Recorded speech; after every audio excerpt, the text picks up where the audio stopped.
condo in Manhattan. Baby girl, what's happening? You and your ass invited, so gonna get to clapping. Go pop it for a plan, pop it for me. Turn around and drop it for a plan, drop it for me. I'll rent a beach house in Miami. Wake up with no jammies. Lobster tail for dinner. Julio served that scampi. You got it if you want it. Got it if you want it. Said you got it if you want it. Take my wallet if you want it now. Jump in the Cadillac. Girl, let's put some miles on it. Anything you want, just to put a smile on it. You deserve it, baby. You deserve it all. And I'm gonna give it to you. Gold jewelry shining so bright. Strawberry champagne on us. Lucky for you, that's what I like. That's what I like. Lucky for you. Terima kasih atas kesempatannya. Nama saya Rizky Diansa, NIM 2013-21742. Di sini saya akan menjelaskan tentang yang pertama itu visi. Visi adalah suatu bayangan organisasi yang ada di masa yang akan datang. Selanjutnya adalah memimpin dan mengelola. Memimpin di mana seorang manajer harus bisa memimpin bawahannya dengan baik. Setelah dia bisa memimpin dengan baik, lalu dia harus bertanggung jawab dan mengelola atas perusahaan tersebut agar visi yang dia buat tercapai yang di masa yang akan datang atau jangka panjang. Selanjutnya yaitu kekuasaan dan kepemimpinan. Kekuasaan di sini yang pertama adalah kekuasaan yang sah. Pemimpin dengan kekuasaan yang sah memiliki hak atau wewenang untuk memberikan perintah kepada orang lain. Yang selanjutnya kekuasaan imbalan. Yaitu pemimpin yang memiliki kekuasaan imbalan mempengaruhi orang lain karena ia telah mengendalikan imbalan yang bernilai kepada bawahannya. Selanjutnya kekuasaan koersif, yaitu pemimpin dengan kekuasaan koersif memiliki kendali atas hukuman, orang patuh untuk menghindari hukuman-hukuman itu. Dan selanjutnya kekuasaan kekaguman, yaitu pemimpin dengan kekuasaan kekaguman memiliki sifat pribadi yang menarik orang lain.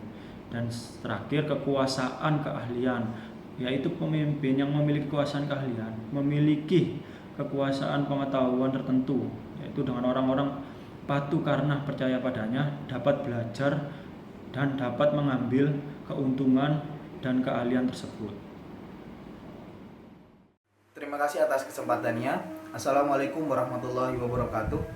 Perkenalkan, nama saya Rahmat Faizi, NIM 2013-210-929. Di sini saya akan melanjutkan presentasi dari rekan saya, bahwasanya pada poin pertama yaitu menjelaskan mengenai pendekatan perilaku. Apa sih yang dimaksud dengan pendekatan perilaku tersebut? Pendekatan perilaku ditunjukkan bagi seorang karyawan di dalam perusahaan. Bagaimana cara seorang karyawan tersebut mendekati para pemimpin atau pemimpin perusahaannya. Bagaimana cara mereka istilahnya itu seperti kayak bukan mengambil hati. Maksud saya di sini dimaksudkan cara berperilaku mendekati seorang pemimpin perusahaan agar komunikasi tetap berjalan dengan lancar di dalam perusahaan dalam melakukan suatu pekerjaan tersebut. Untuk poin selanjutnya yaitu menjelaskan mengenai kinerja perilaku. Di sini dimaksudkan bahwa seorang karyawan untuk memastikan bagaimana kinerja yang dilakukan di dalam perusahaan tersebut telah berjalan dengan lancar, yaitu selalu diberikan arahan oleh seorang pemimpin bagaimana cara mengevaluasi pekerjaan di dalam suatu perusahaan, bagaimana cara menjalankan kinerja tersebut, dan bagaimana cara membimbing teman-teman karyawan lainnya, dan bagaimana juga seorang pemimpin memberikan briefing kepada karyawan sebelum melakukan suatu kinerja di dalam perusahaan tersebut. Selanjutnya, di sini menjelaskan mengenai teori pertukaran pemimpin kepada anggotanya. Bagaimana cara seorang pemimpin melakukan suatu perputaran. Di situ dijelaskan bahwa tidak seorang pemimpin untuk melakukan pertukaran kepada anggotanya melalui setiap organisasi atau kelompok. Begitu pula juga bisa melakukan dengan cara menyoroti secara individual. Untuk itu, seorang pemimpin tidak hanya selalu memberikan maksud saya melakukan pertukaran anggota dengan melakukan suatu dengan cara organisasi atau sebuah kelompok, yaitu juga bisa melakukan dengan cara individual ataupun secara pribadi, secara karyawan. Terima kasih. Selanjutnya akan dijelaskan oleh rekan saya. Terima kasih atas kesempatannya. Setelah rekan saya tadi menjelaskan ada beberapa tentang perilaku kepemimpinan, di sini saya Dini Kusuma Dewi, NIM 2016-2126 dari kelompok 1 akan menjelaskan tentang 3, yaitu partisipasi dalam pengambilan keputusan. Partisipasi dalam pengambilan keputusan adalah perilaku pemimpin yang dilakukan oleh para manajer untuk mengambil keputusan itu adalah bersama dengan bawahannya. Yang kedua adalah kepemimpinan otokratis. Kepemimpinan otokratis adalah pengambilan keputusan yang dilakukan oleh para manajer atau seorang pemimpin yang dimana dia mengambil keputusannya dengan sendiri tanpa adanya bantuan dari para karyawannya. Terima kasih atas kesempatannya. Nama saya Ponta Dewa Saktiawan dengan NIM 2016-210041. Di sini saya akan menjelaskan poin-poin penting tentang perspektif kepemimpinan. Yang pertama adalah kepemimpinan berkarismatik, yaitu orang yang dominan dan memiliki keyakinan yang tinggi dan rasa kepercayaan yang sangat-sangat tinggi, dan memiliki keyakinan atas moral-moral yang diyakininya. Orang-orang ini berjuang untuk membangun aura berkompetensi serta aura untuk memimpin sehingga dia dapat dipatuhi. Oke. Yang selanjutnya adalah pemimpin transformasional, yaitu seorang pemimpin yang rela mengorbankan hal-hal yang dicintainya atau rela mengorbankan waktunya demi kepentingan orang banyak, seperti kepentingan karyawannya atau kepentingan dalam organisasi itu sendiri. Selanjutnya adalah pemimpin transaksional, yaitu pemimpin yang memandang manajer sebagai transaksi yang menjadi pemimpin yang sah di suatu organisasi itu sendiri. Selanjutnya adalah kepemimpinan tingkat 5, yaitu pemimpin yang mengkombinasikan tekad profesionalitas dan kerendahan diri untuk membangun suatu kepemimpinan dengan masa yang lama. Sekian, selanjutnya akan dijelaskan oleh rekan saya. Terima kasih atas kesempatannya. Nama saya Muhammad Korul Hakim, NIM 115. Saya akan melanjutkan presentasi dari rekan saya. Yang ketiga itu modal kontingensi breeder dari keefektifan. Kepemimpinan menyatakan bahwa keefektifan akan bergantung pada 2 faktor gaya pribadi. Kepemimpinan tersebut kekuasaan, kendali, dan pengaruh atas situasi. Kepemimpinan yang termotivasi oleh pekerjaan, yaitu membiarkan penekanan utama pada penyelesaian pekerjaan, dan kemungkinan besar akan ditunjukkan oleh para pemimpin besar, akan ditunjukkan oleh para pemimpin dengan nilai LPC yang rendah.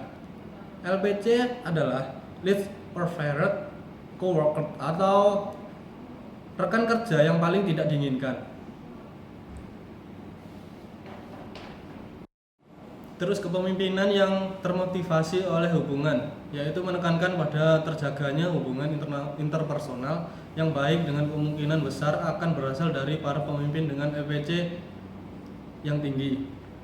Gaya-gaya kepemimpinan ini masing-masing sama dengan perilaku kepemimpinan yang kinerja pekerjaan dan pemeliharaan kelompok. Selanjutnya teori situasional Hensley dan Blanchard, yaitu suatu teori kepemimpinan siklus hidup yang memberikan postulasi bahwa seorang manajer sebaiknya mempertimbangkan kedewasaan psikologis dan pekerjaan karyawan sebelum memutuskan mana yang lebih penting, perilaku, kinerja, atau pemeliharaan. Dalam teori ini terdapat dua teori, yaitu teori kedewasaan pekerjaan, yaitu tingkat keahlian dan pengetahuan teknik pengikut secara relatif terhadap pekerjaan yang sedang dilaksanakan.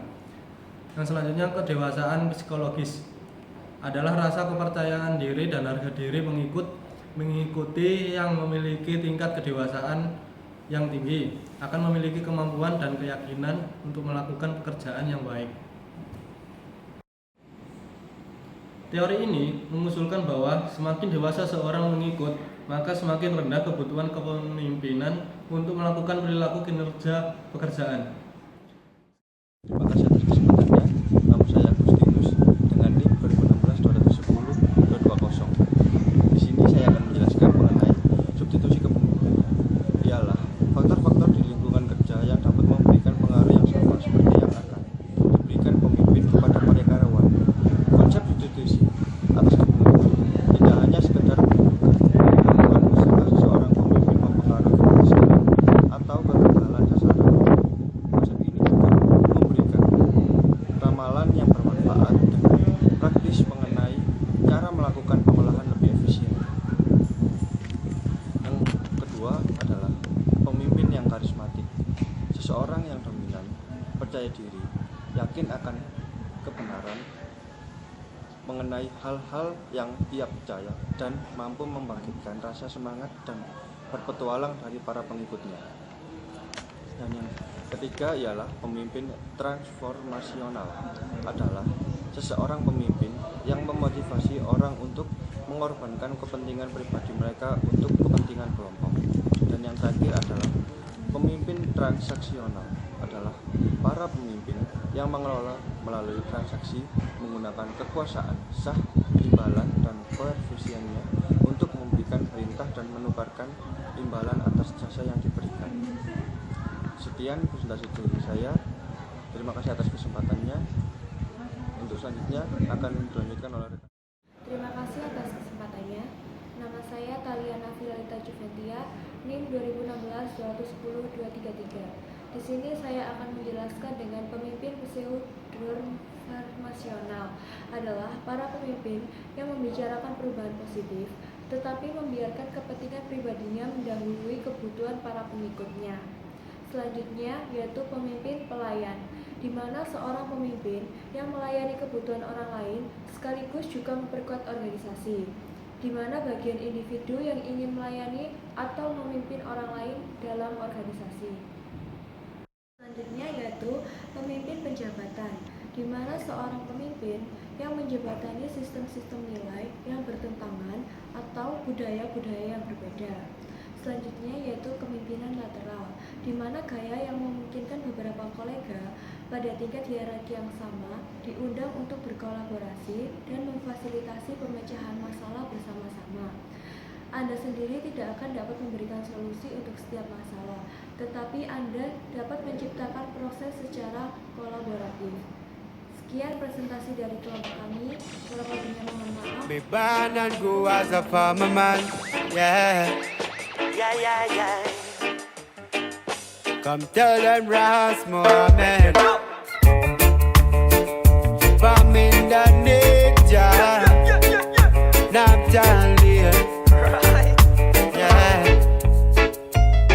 Ras Mohammed from the hills, way from Indonesia, calling.